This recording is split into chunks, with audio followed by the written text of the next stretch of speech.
الحمد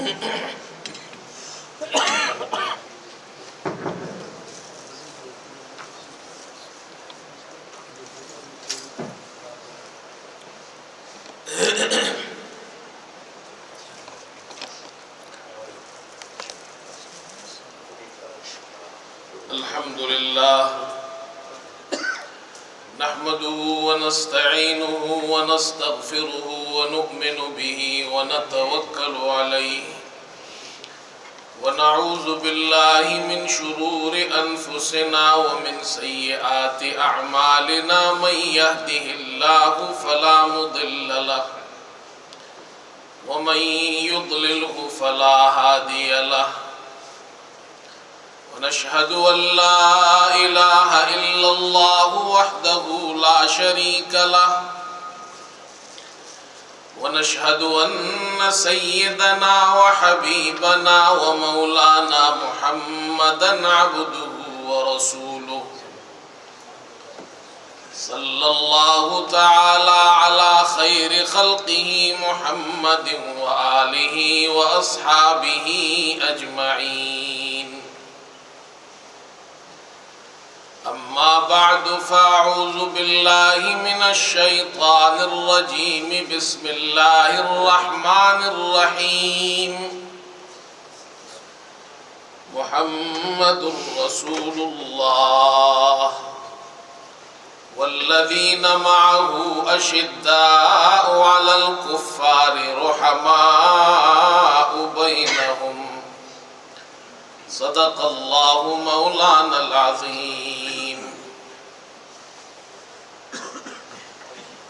بزرگان محترم اور برادران عزیز،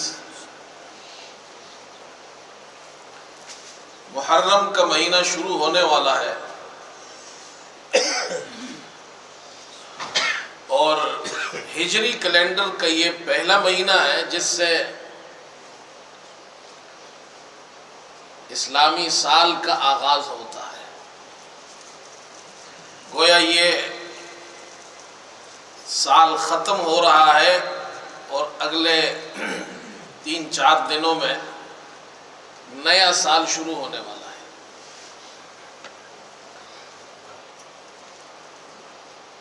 جسے ہم اسلامی تاریخ کہتے ہیں، ہجری کیلنڈر کہتے ہیں، اس کا آغاز کیسے ہوا؟ اور یہ ایسی تاریخ ہے کہ 1 محرم کو اسلامی سال کا اور ہجری کیلنڈر کے سال کا آغاز ہوتا ہے اور اسی دن حضرت عمر رضی اللہ تعالی عنہ کی شہادت ہوئی ہے.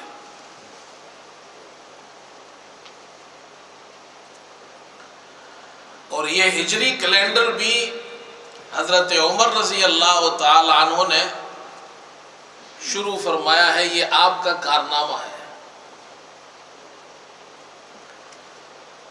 اس سے پہلے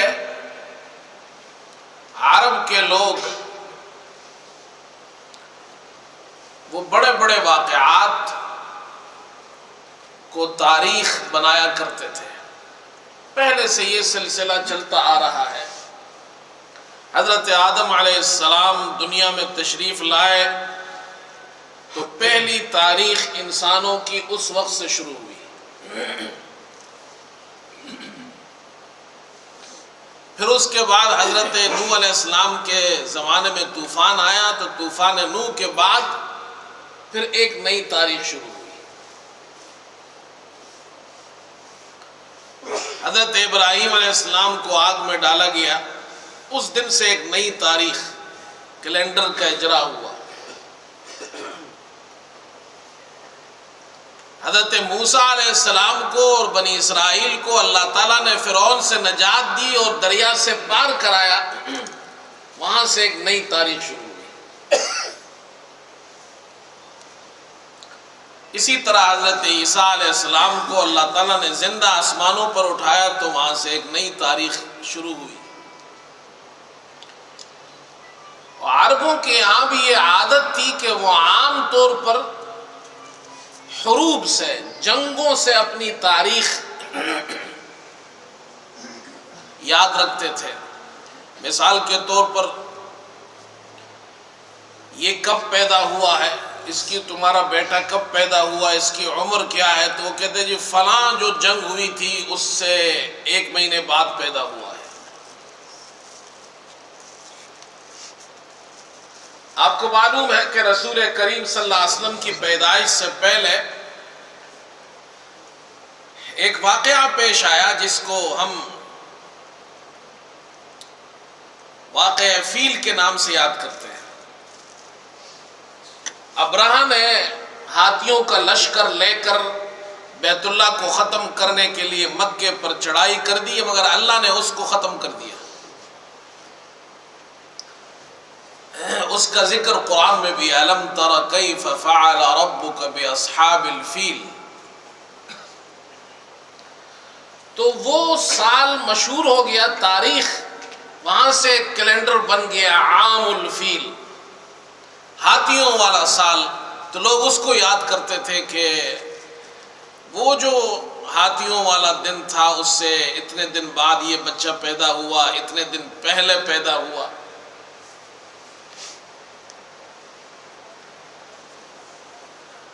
حضرت عمر رضی اللہ تعالی عنہ کا دور آیا، اللہ تعالیٰ نے آپ کو خلافت عطا فرمائی، آپ مسلمانوں کے خلیفہ بنے، امیر المومنین بنے، اور آپ نے بہت بڑی حکومت قائم کی۔ حضرت عمر رضی اللہ عنہ کو اللہ تعالیٰ نے موقع دیا اور 10 سال کی عمر میں آپ نے ایک عظیم الشان اسلامی سلطنت قائم کی جس کی نظیر دنیا میں نہیں ملتی تھی، اور اسلام کے سنہری دور کا آغاز تو رسول کریم صلی اللہ علیہ وسلم سے اللہ نے کر دیا تھا۔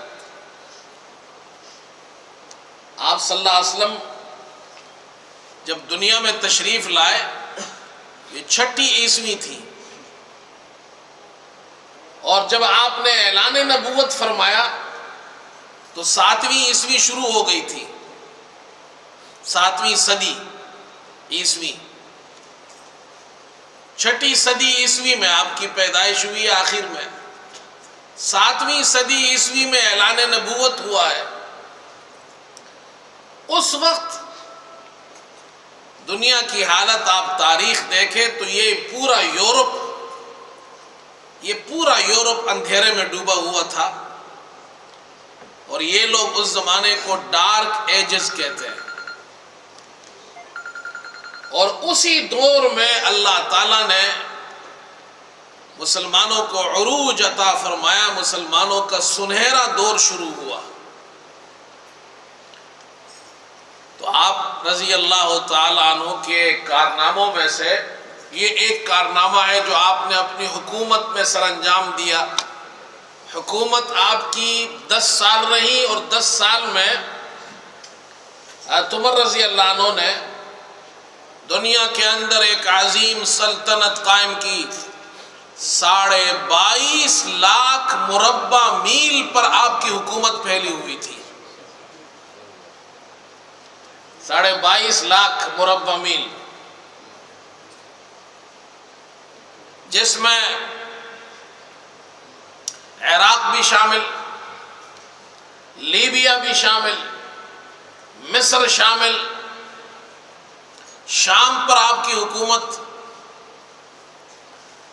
بیت المقدس فتح ہوا، یروشلم فتح ہوا، اور ایسا فتح ہوا بغیر جنگ کے فتح اللہ نے نصیب فرمائی۔ وہاں کے پادریوں نے کہا کہ تمہارے بادشاہ وہ آ جائے، خود آ جائے تو ہم یہ دروازہ ان کے لیے کھول دیں گے۔ عمر رضی اللہ عنہ تشریف لائے، اور جب انہوں نے آپ کو دیکھا تو دیکھتے ہی پہچان گئے کہ ہاں ہماری کتابوں میں لکھا ہے کہ یہی بادشاہ ہے، جب یہی آئے گا تو بیت المقدس یہ فتح کرے گا۔ چابیاں آپ کے قدموں میں ڈال دی۔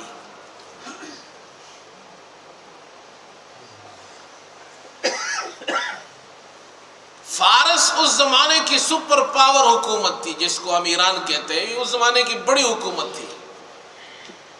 عمر رضی اللہ عنہ کے دور میں یہ فتح ہوا۔ بعض مورخین نے لکھا ہے کہ یہ جو پاکستان میں بلوچستان ہے، یہاں تک آپ کی حکومت پہنچی تھی۔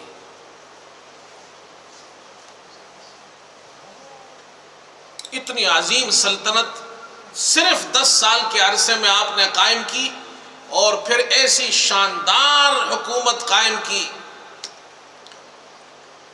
اللہ اکبر۔ آپ کے کارنامے تو بہت ہیں، چند ایک میں ذکر کر دیتا ہوں۔ ایک مرتبہ علامہ عینی رحمۃ اللہ نے لکھا ہے کہ ایک مرتبہ آپ کے سامنے ایک دستاویز آئی، اس میں لکھا تھا فلاں آدمی کا فلاں پر قرضہ ہے، شعبان کے مہینے میں دینا ہے۔ آپ نے فرمایا کہ یہ تو معلوم نہیں ہو رہا کون سا شعبان، اس سال والا شعبان، جو گزر گیا ہے وہ شعبان، آئندہ شعبان، کوئی تاریخ تو ہے نہیں اس پر، کیسے پتہ چلے گا؟ یہ دستاویز آپ کے سامنے پیش کی گئی، اور اس وقت آپ کو یہ احساس ہوا کہ مسلمانوں کے پاس اپنی ایک تاریخ ہونی چاہیے تاکہ ہمارے معاملات ٹھیک ہوں۔ آپ نے صحابہ کو جمع کیا، حضرت عثمان رضی اللہ عنہ، حضرت علی رضی اللہ عنہ، طلحہ، عبد الرحمن ابن عوف اور دیگر صحابہ یہ جمع کیے، آپ نے مشورہ کیا مسلمانوں کا ہماری اپنی حکومت کا ایک کیلنڈر ہونا چاہیے، مشورہ دیجئے کہ ہم اپنے کیلنڈر کا آغاز کب سے کریں۔ بعض صحابہ نے مشورہ دیا کہ رسول کریم صلی اللہ علیہ وسلم کی پیدائش سے آغاز ہونا چاہیے، بعض نے کہا آپ کی وفات سے ہونا چاہیے۔ حضرت علی رضی اللہ عنہ نے مشورہ دیا مسلمانوں کا کیلنڈر ہجرت سے شروع ہونا چاہیے، اس لیے کہ ہجرت مسلمانوں کی بہت بڑی قربانی ہے، اللہ نے ہجرت کی وجہ سے مسلمانوں کو عزت دی ہے، اس لیے اسلامی کیلنڈر کا آغاز ہجرت سے ہونا چاہیے۔ سب نے اس پر اتفاق کر لیا۔ یہ جو کچھ لوگ یہ محرم کا مہینہ شروع ہوگا تو وہ یہ دکھانے کی کوشش کرتے ہیں مسلمانوں کو کہ حضرت عمر اور حضرت علی نعوذ باللہ ان میں تو بڑی دشمنیاں تھیں، ایسی کوئی بات نہیں ہے، تو آپس میں بھائی بھائی تھے، مشورے کرتے تھے، اکٹھے انہوں نے زندگی گزاری۔ پھر مشورہ یہ مانگا کہ ٹھیک ہے ہجرت سے شروع کریں، لیکن پہلا مہینہ کون سا ہونا چاہیے؟ الگ الگ رائے آئی، یہ یہاں سے شروع کریں، یہاں سے شروع کریں۔ یہ 12 مہینے تو تھے، 12 مہینے تو اللہ نے پہلے دن سے بنائے ہیں جب سے اللہ نے دنیا بنائی ہے، اور عربوں کے یہاں یہ محرم، صفر، یہ سارے مہینے موجود تھے۔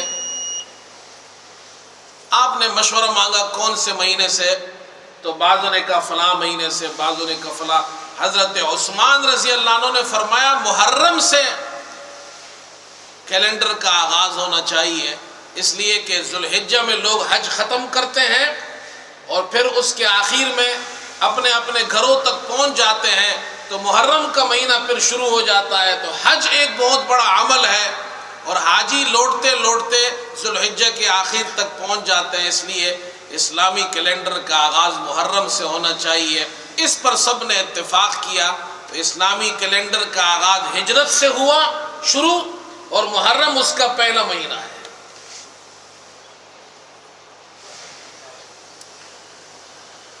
اور پھر آپ کی اس سلطنت میں جتنی ضرورتیں تھیں وہ آپ نے بحسن خوبی سر انجام دی۔ مثال کے طور پر ایک کامیاب حکومت کے لیے ضروری ہے ملک میں امن اور امان ہو، عدل اور انصاف ہو، ہر ایک چھوٹے بڑے کو امن بھی حاصل ہو، عدل بھی حاصل ہو، چاہے مسلمان ہو چاہے غیر مسلم ہو، اس ملک میں سکون کے ساتھ زندگی گزارتا ہو، کسی پہ ظلم نہ ہوتا ہو۔ تو آپ نے اپنی حکومت میں پولیس کا محکمہ آپ نے شروع فرمایا،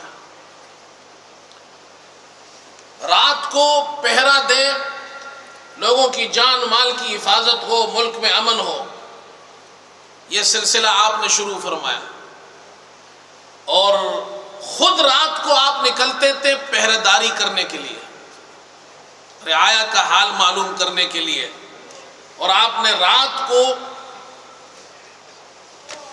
خبرگیری، لوگوں کی معلومات کے لیے دوسروں کو بھی مقرر فرمایا، اس کا باقاعدہ انتظام فرمایا۔ جیل کا محکمہ آپ نے شروع کیا، قیدیوں کے لیے جیل خانہ ہونا چاہیے، پھر وہ جیل خانے کے تمام انتظامات، فوج کا نظام، فوج کی چوکیاں ہونی چاہیے، فوج میں لوگ بھرتی ہو، فوج میں لوگوں کو تنخواہ ملے، باقاعدہ ملک کے فوجی ہو، ان کی چھٹیاں ہوں، ان کی بیرکیں ہوں۔ خاص طور پر آپ نے عراق میں اپنی فوج کو رکھا، اور وہاں پر آپ نے کوفہ جو شہر ہے یہ آپ نے آباد کیا، زیادہ تر فوج یہاں پر تھی۔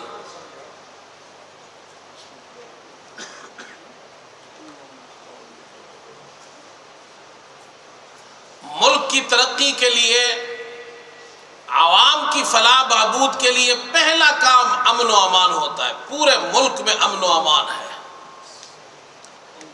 اسی کے ساتھ یہ بھی ضروری ہے عدل و انصاف ہو۔ وہ حکومت کامیاب نہیں ہو سکتی جس میں چھوٹے اور بڑے کا فرق ہو، جس میں پروٹوکول دیا جاتا ہو۔ ہم تو بڑوں کے اولاد ہیں تو ان کے بچے جو ہیں وہ الگ طریقے سے زندگی گزارے، غریب کے بچے الگ طریقے سے، وہ ملک ترقی نہیں کر سکتا۔ دنیا میں دیکھ لیں آپ، جہاں طبقاتی فرق ہوگا وہ ملک ترقی نہیں کر سکتا۔ مصر میں عمرو بن عاص گورنر تھے، اور حضرت عمر کا دور ہے، مسلمانوں کی بڑی سپر پاور حکومت ہے، مسلمان خوشحال زندگی گزار رہے ہیں، امن و امان ہے۔ عمرو بن عاص مصر کا گورنر ہے، تو عمرو بن عاص کے بیٹے نے ایک مرتبہ ایک بدو کو تھپڑ مار دیا۔ اس نے کچھ کہا آگے سے تو کہا کہ میں گورنر کا بیٹا ہوں۔ واقعہ ہوا ہے مصر میں، عمر مدینے میں۔ وہ آدمی چلتا چلتا چلتا مدینے پہنچا اور آ کر عمر کے دربار میں شکایت کر دی کہ گورنر صاحب کے بیٹے نے مجھے تھپڑ مارا۔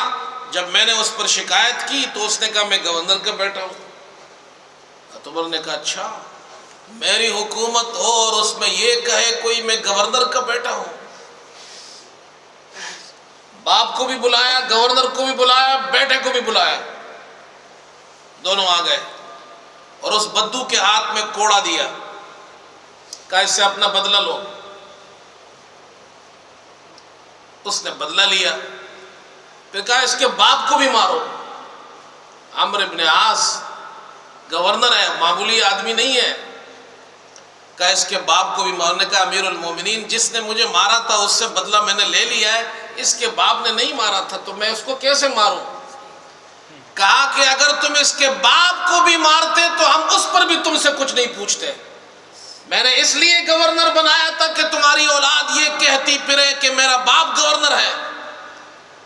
اور پھر آپ نے یہ جملہ فرمایا، اے عمر کب سے تم نے لوگوں کو غلام بنایا جن کے ماؤں نے انہیں آزاد جنا تھا۔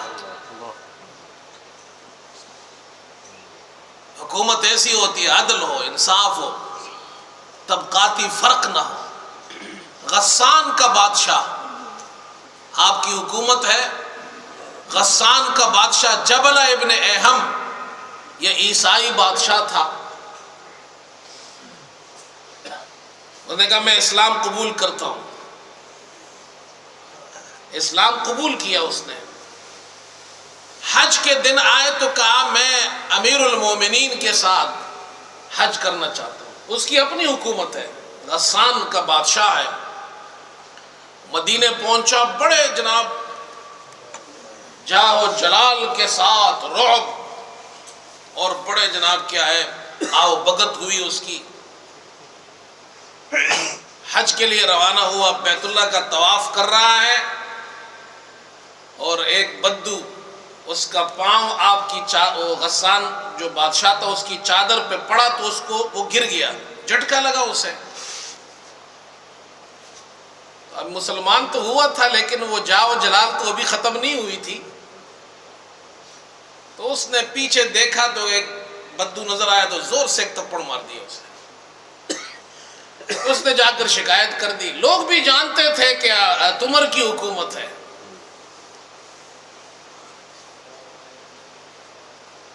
کہا جی اس آدمی نے مجھے تپڑ مارا ہے. بلایا اسے, کہا آپ نے تپڑ مارا ہے؟ کہا جی مارا ہے, بس اتنے میرے چادر پہ پاؤں رکھا, غصہ آ گیا, مار دیا. کہا ٹھیک ہے, یا تو اس سے معافی مانگو, یہ معاف کر دے تو ٹھیک ہے, نہیں تو پھر یہ بھی تمہیں تپڑ مارے گا. اب وہ بادشاہ ہے. اس نے کہا مجھے مہلت دو 1 دن کی, اور مہلت لی, اور پھر وہاں سے مدینے سے نکل گیا, واپس چلا گیا.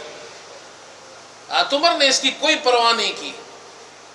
ہمارا ملک چھوڑ رہا ہے, مذہب چھوڑ رہا ہے, کچھ بھی کر رہا ہے, لیکن انصاف ہونا چاہیے. ایک بادشاہ اور ایک فقیر حضرت عمر کی نظر میں برابر تھے. آپ خطبہ دے رہے ہیں اور ایک آدمی خطبے میں کھڑا ہوتا ہے, عام آدمی,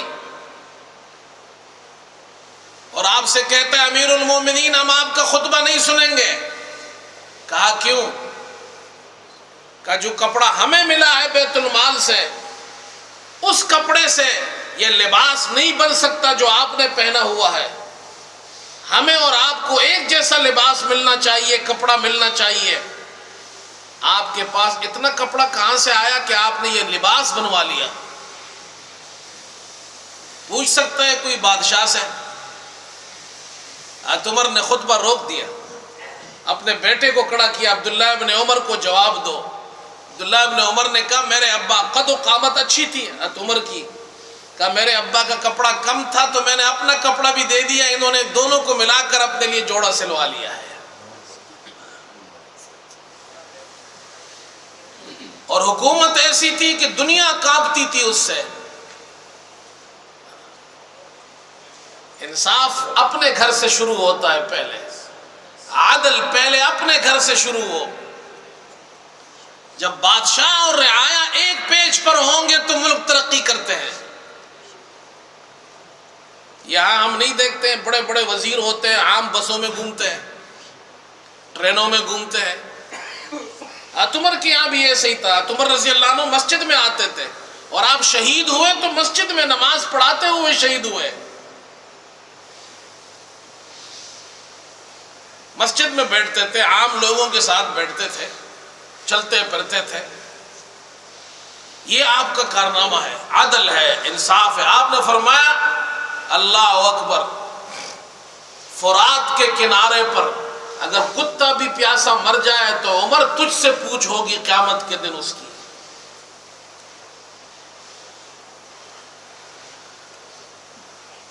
آج ہم 21ویں صدی میں ہیں, بڑی ترقی کر لی ہے دنیا نے,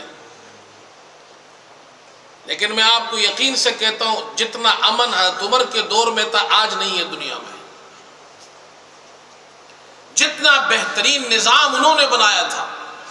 آپ کو معلوم ہے یہ چائلڈ بینیفٹ کا نظام سب سے پہلے حضرت عمر رضی اللہ عنہ نے اپنی حکومت میں شروع کیا تھا. آپ رات کو چکر لگاتے تھے, مدینے سے باہر نکلے, قافلہ آیا ہوا تھا, انہوں نے وہاں خیمے لگائے, رات کو پڑاؤ ڈالا ہوا تھا.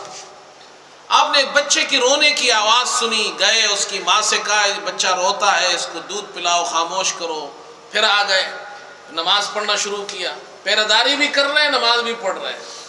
تھوڑی دیر بعد پھر آواز آئی, پھر گئے, پھر ماں کو سمجھایا, پھر آواز آئی, پھر گئے, پھر اس ماں کو ڈانٹا, تو کیسی ماں ہے, تیرا بچہ روتا ہے. انہوں نے کہا میں اسے روٹی کھلانا چاہتی ہوں لیکن یہ دودھ مانگنے کی ضد کر رہا ہے. تو کہا روٹی کیوں کھلانا چاہتی ہو اور دودھ کیوں نہیں دیتی؟ کہا تمہیں پتہ نہیں امیر المومنین جو بچہ روٹی کھانا شروع کر دے, دودھ چھوڑ دے, تو امیر المومنین اسے وظیفہ چائلڈ بینیفٹ دیتے ہیں. عمر کو یہ سنا تو بڑا دکھ ہوا. فرمایا اچھا تم اس کو دودھ پلاؤ, اللہ خیر کرے گا. صبح نماز ہوئی, حافظ ابن کثیر نے یہ واقعہ لکھا ہے, عمر نماز میں آگے ہوئے تو پوری نماز میں روتے رہے کہ میری حکومت میں ایک بچہ رو رہا ہے, اس کی ماں اسے دودھ نہیں پلاتی, تو جلدی کھانا شروع کرے, چاہے چائلڈ بینیفٹ سٹارٹ ہو جائے. پوری نماز روتے رہے. نماز کے بعد کھڑے ہوئے, کہا عمر تیری حکومت میں کتنے بچے مریں گے, جب دودھ چھوڑیں گے تب تم چائلڈ بینیفٹ وظیفہ دے گا. کہا جاؤ اعلان کر دو آج سے میری حکومت میں جو بھی بچہ پیدا ہو پہلے دن سے وظیفہ ملے گا. یہ عمر تھے. آج دنیا ویسے ہی تو نام نہیں لیتی ان کا, ان کا اپنا حال کیا تھا، کیسی زندگی انہوں نے گزاری. اللہ اکبر. 1937 میں کانگریس کی حکومت انڈیا میں قائم ہوئی تو گاندھی نے، یہ آپ دیکھ لیں گاندھی کے اس میں لکھا ہوا ہے، یہ مشہور قول ہے گاندھی کا. گاندھی نے یہ کہا، اپنے وزیروں کو جمع کیا اور کہا اگر تم کامیاب ہو، اور گاندھی مسلمان نہیں تھا، گاندھی ہندو تھا. اس نے اپنے وزیروں سے کہا اگر تم کامیاب حکومت بنانا چاہتے ہو تو میں نے تاریخ میں ابو بکر اور عمر سے زیادہ کوئی اچھے حکمران نہیں دیکھے. میں تمہیں کسی اور کی مثال نہیں دے سکتا ہوں، میں تمہیں ان دونوں کی مثال دیتا ہوں. ان کی طرح حکومت کرو جنہوں نے خود غریب رہے لیکن رعایا کو امیر بنایا.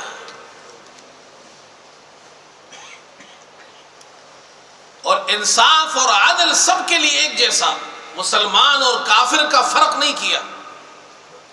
عمر رضی اللہ عنہ کے بارے میں یہ لکھا ہے، ایک مرتبہ آپ ایک علاقے سے آ رہے تھے، راستے میں آپ نے دیکھا ایک بوڑھا آدمی ہے بھیک مانگ رہا ہے. آپ کی حکومت ہے اور شام کے اندر، سرزمین شام میں ایک علاقے میں ایک بوڑھا بھیک مانگ رہا ہے. عمر وہاں سے گزرے، آپ نے بلایا، اس بابا جی کو بلایا، بابا جی ادھر آؤ، ہماری حکومت ہے اور تم بھیک مانگ رہے ہو، کیوں بھیک مانگتے ہو؟ کہا تم ہو کون؟ کہا میں یہودی ہوں. یہودی ہے بھیک مانگ رہا ہے، بوڑھا ہے. کہا کیوں بھیک مانگتے ہو؟ کہا مجھے جزیہ دینا ہے. اس لیے کہ جو لوگ مسلمانوں کی حکومت میں رہتے تھے غیر مسلم، وہ ہر سال جزیہ دیتے تھے، ٹیکس. مسلمان زکوٰۃ دیتے ہیں. یا ہمارے بہت سے لوگ یہ بھی سوال کرتے ہیں جی پھر ٹیکس کیوں ہے؟ تو وہ اس لیے کہ زکوٰۃ غیر مسلم سے نہیں لی جا سکتی ہے. زکوٰۃ دینے کے لیے اور لینے کے لیے ضروری ہو کہ مسلمان ہو، اور دونوں مسلمان ہو.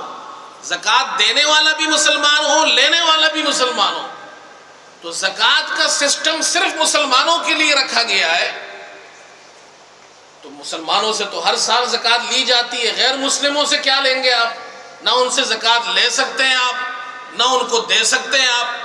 اب ان سے بھی تو لینا ہے، ان پر بھی تو لگانا ہے. ان کے لیے نظام ہے پھر ٹیکس کا، جیسے ہم اور آپ یہاں ٹیکس دیتے ہیں. مسلمانوں کے لیے نظام ہے زکوٰۃ کا. تو اس نے کہا جی مجھے ٹیکس دینا ہے لیکن میں غریب آدمی ہوں، کام نہیں کر سکتا، بوڑھا ہو گیا ہوں اور ٹیکس مجھے دینا ہے، اس لیے بھیک مانگ رہا ہوں. عمر رضی اللہ عنہ اپنے ساتھ لائے، اسے بٹھایا اور اسے کھانا کھلایا، اسے کچھ پیسے دیے، اس کی مدد کی. اور پھر اس دن سے آپ نے اپنے ملک کا قانون بدل ڈالا کہ چاہے غیر مسلم ہو، چاہے یہودی ہو، چاہے جزیہ دیتا ہو، بوڑھا ہو جائے تو ٹیکس معاف ہے اس پر.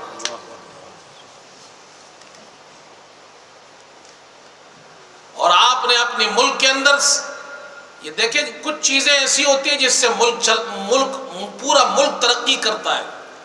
ملک میں امن ہو. عمر کے 22.5 لاکھ مربع میل پہ امن تھا. عدل ہو، پوری حکومت میں عدل تھا. اور تیسری چیز اس ملک کے لیے ضروری ہے، میرے پاس وقت نہیں ورنہ میں آپ کو قرآن سے مثالیں دوں.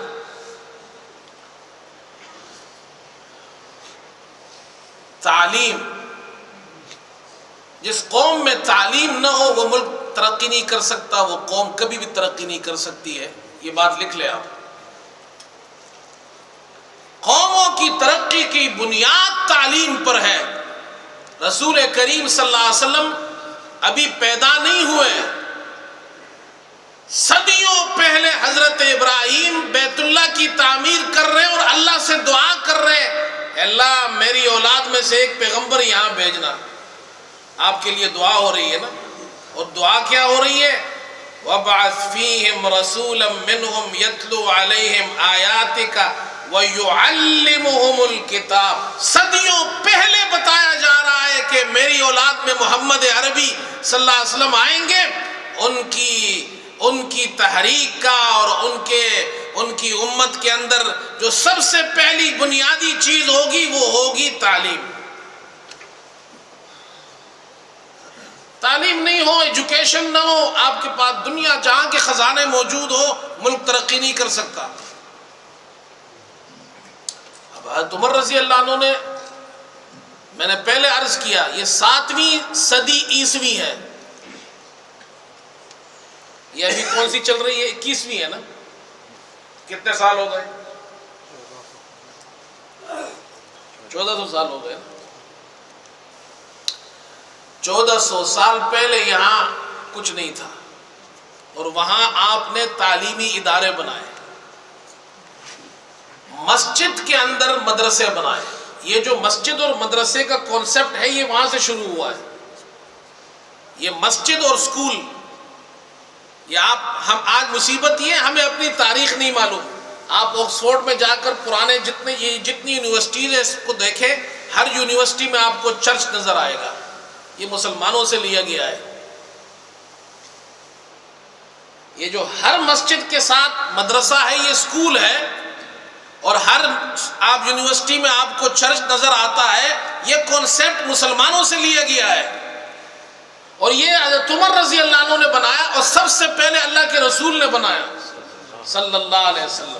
جب آپ مدینے آئے آپ نے مسجد بنائی، اور وہاں ایک چبوترا تھا صفہ جو آج بھی موجود ہے، یہ آپ نے وہاں سکول بنایا۔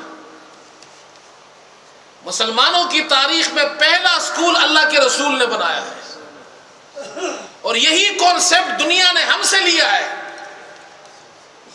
ہم تو دینے والے لوگ تھے، آج ہمارا دامن خالی ہو گیا ہے، ہمارے پاس کچھ نہیں ہے۔ یہ آپ کو معلوم ہے، یہ جو بچے جب ان کو ڈگری ملتی ہے تو پروگراموں میں آپ گئے ہوں گے، اپنے بچوں کے پروگراموں میں جب گریجویشن بچے گریجویٹ ہو جاتے ہیں تو ان کی گریجویشن سرمنی ہوتی ہے، تو اس میں بچے وہ گاؤن پہنتے ہیں، اس کے اوپر ٹوپی پہنتے ہیں۔ آپ ذرا تاریخ پڑھیں، موروکو میں، مغرب میں ایک جگہ ہے، اس کو فیس کہتے ہیں، فاس یا فیس، فیس کہتے ہیں، تو انگلش شاید انگلش کی وجہ سے کوئی فرق ہوگا۔ فیس، یہاں 2 خواتین تھی مسلمان جنہوں نے سب سے پہلی اسلامی یونیورسٹی شروع کی ہے، سب سے پہلے اسلامی تاریخ میں دنیا کی سب سے پہلی یونیورسٹی انہوں نے شروع کی، 2 بہنوں نے۔ اور میں اور تو زیادہ لمبی بات نہیں کر سکتا، میں صرف یہ بتا رہا ہوں، یہ جو گاؤن پہنتے ہیں، یہ جو اوپر ٹوپی پہنتے ہیں، یہ اس یونیورسٹی کے اندر جب بچہ فارغ ہوتا تھا تو اس کو یہ پہنایا جاتا تھا۔ آج دنیا میں یہ جو جتنی یونیورسٹیاں ہیں اس کو کاپی کرتی ہے۔ ہم دینے والے لوگ تھے، ہم راہ دکھانے والے لوگ تھے۔ میں اسپین گیا ہوں، آپ کو بھی موقع ملے جائے دیکھیں ہماری تاریخ کیا تھی۔ 800 سال مسلمانوں نے وہاں حکومت کی ہے، اور قرطبہ جا کے آپ دیکھیں، آپ حیران رہ جائیں گے مسلمانوں کی تاریخ کیا تھی۔ وہاں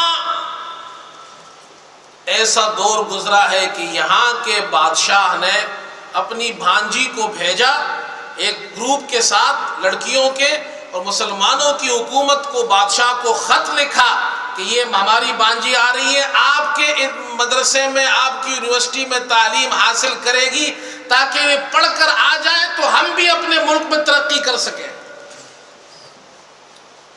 یہ سب آپ کو مل جائے گا۔ ہمارے بچوں کے پاس تو آج ٹائم نہیں ہے، پڑھنے کے لیے ٹائم نہیں ہے، ہم الٹی سیدھی چیزیں دیکھتے ہیں، وقت ضائع کرتے ہیں۔ حضرت عمر رضی اللہ عنہ نے ہر مسجد کے ساتھ سکول بنایا۔ یہ جو مسجد اور مدرسہ ہے یہ اس زمانے سے شروع ہوا، اور پھر ہر معلم کے لیے حکومت کی طرف سے تنخواہ مقرر ہو، یعنی وہ جو جتنے سکول تھے وہ گورنمنٹ چلاتی تھی۔ یہ جو آج دنیا میں جتنی حکومتیں سکول چلاتی ہیں، یہ حضرت عمر رضی اللہ عنہ کا نظام تھا۔ گورنمنٹ سکول چلائے گی، ہر سکول میں سیم سسٹم ہوگا، آپ کو موقع ملے شبلی نعمانی کی کتاب ہے الفاروق، وہ پڑھ لے بھائی، بہت کچھ ملے گا آپ کو۔ معلم کو تنخواہ ملے گی، امام کو تنخواہ، مؤذن باقاعدہ ان کے جاب ہے، یعنی یہ ان کا سٹیٹس ہے، یہ امام ہے، یہ مؤذن ہے، یہ معلم ہے، یہ استاد ہے، یہ ان کی پوسٹ ہے، اور یہ ان کو یہ تنخواہیں ان کو دی جا رہی ہیں۔ پورا نظام ایک ایجوکیشن سسٹم آپ نے پورے ملک میں بنایا، پورے ملک میں۔ اور وہ سسٹم کون چلا رہا ہے؟ حکومت چلا رہی ہے۔ تو ملک میں تعلیم ہو، تعلیم کا ایک نظام ہو اور اچھے ہاتھوں میں ہو تو پھر وہ ملک ترقی کرتا ہے۔ یہ کانسیپٹ دنیا کو حضرت عمر نے دیا تھا۔ ایسی بہت سی چیزیں میں پیش کر سکتا ہوں جو حضرت عمر رضی اللہ عنہ نے دنیا کو سکھایا ہے راستہ، تعلیم کیسے چلانی چاہیے، اچھا رعایا کو بینیفٹس کیسے دینے چاہیے، اور ٹیکسز کے اندر جو قانون ہے۔ اس کے علاوہ آپ نے یہ جو پوسٹ ہے نا، ہمیں خط ملتا ہے، یہ کانسیپٹ دنیا کو پتہ ہی نہیں تھا۔ حضرت عمر رضی اللہ عنہ نے ڈاک کا نظام شروع کیا، اور تھوڑے تھوڑے وقفوں پر پھر ان کے لیے جناب کیا ہے، ان کے آفیسز بنائے، نہریں بنوائی، سڑکیں بنوائے، ڈیم بنوایا، زرعی زمینوں کے لیے لوگوں کو جناب کیا ہے تیار کیا، پورے ملک کے اندر ایک نظام بنایا۔ ملک کی اکانومی سٹرونگ کیسے ہوگی، یہ سارا نظام حضرت عمر رضی اللہ عنہ خود بنایا ان کے، اور ایک آدمی ہے صرف 10 سال کے اندر۔ تو یہ تو میں نے آپ کو تھوڑا سا بتایا ہے، موقع ملے آپ اچھی کتابیں پڑھیں حضرت عمر رضی اللہ عنہ کے بارے میں اور مسلمانوں کے بارے میں کہ ہم کیا تھے۔ اللہ ہمیں عمل کی توفیق عطا فرمائے۔ وآخر دعوانا الحمدللہ۔